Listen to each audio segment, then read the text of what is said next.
I was wondering if you remember a children's party that got out of control a little bit. Yeah, I mean the kids parties in the kids party that's in High Rise is based on the kids parties that I remember from being a kid, and also the ones that we give to our own kid. You know, it's like the whole idea of people being wrapped in toilet paper is a tradition that we have in our house. There's a thing called King of the Idiots, where the father is wrapped in toilet paper by the children and has paint put all over them, and then paraded up and down the street with them banging drums, going, "Here's the King of the Idiots, here's the King of the Idiots," which I've done many times and have enjoyed. So, in a way, the one in the High Rise is slightly toned down from the reality. So, and I believe you said the first time you read the book was when you were 17, right? Yeah, yeah. So how much has your personal vision of the movie that you wanted to make changed since the very first day you knew you were going to make a movie? I don't think I ever, when I read it, I didn't know I was going to make it into a film, I think.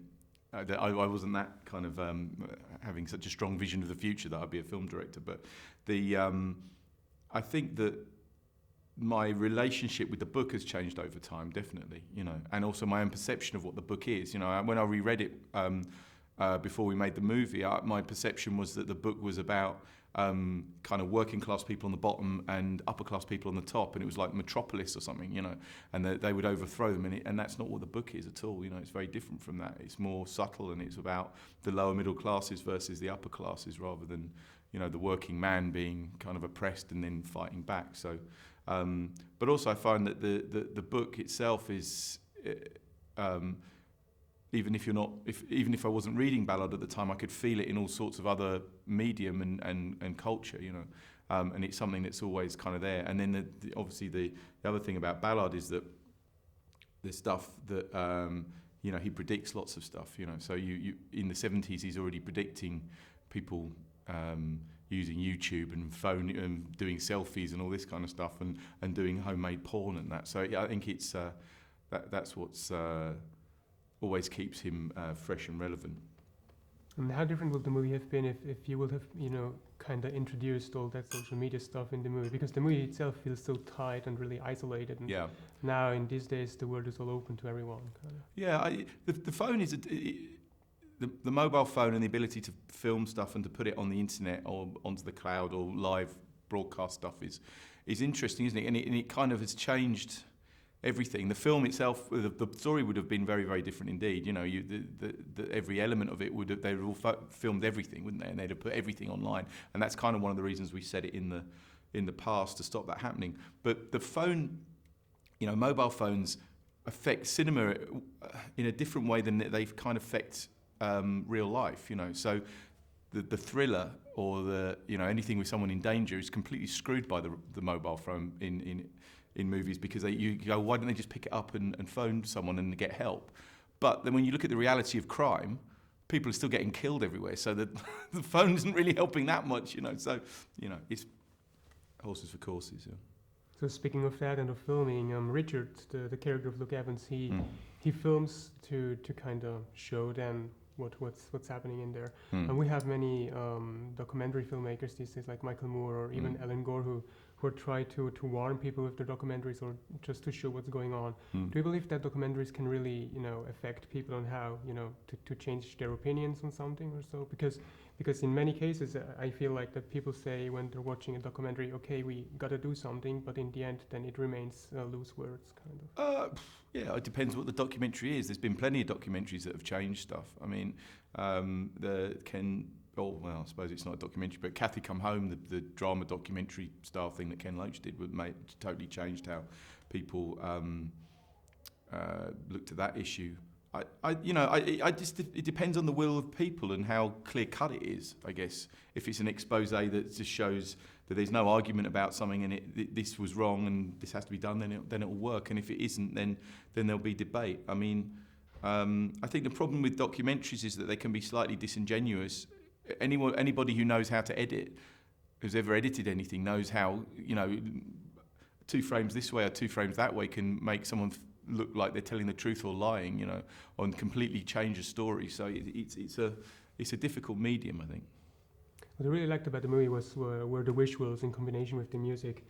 How do you make sure as a director that that the visuals do not take over and take away, audience's attention from story and character, so that it goes hand in hand together. How do you make Well, sure? I mean, visuals should.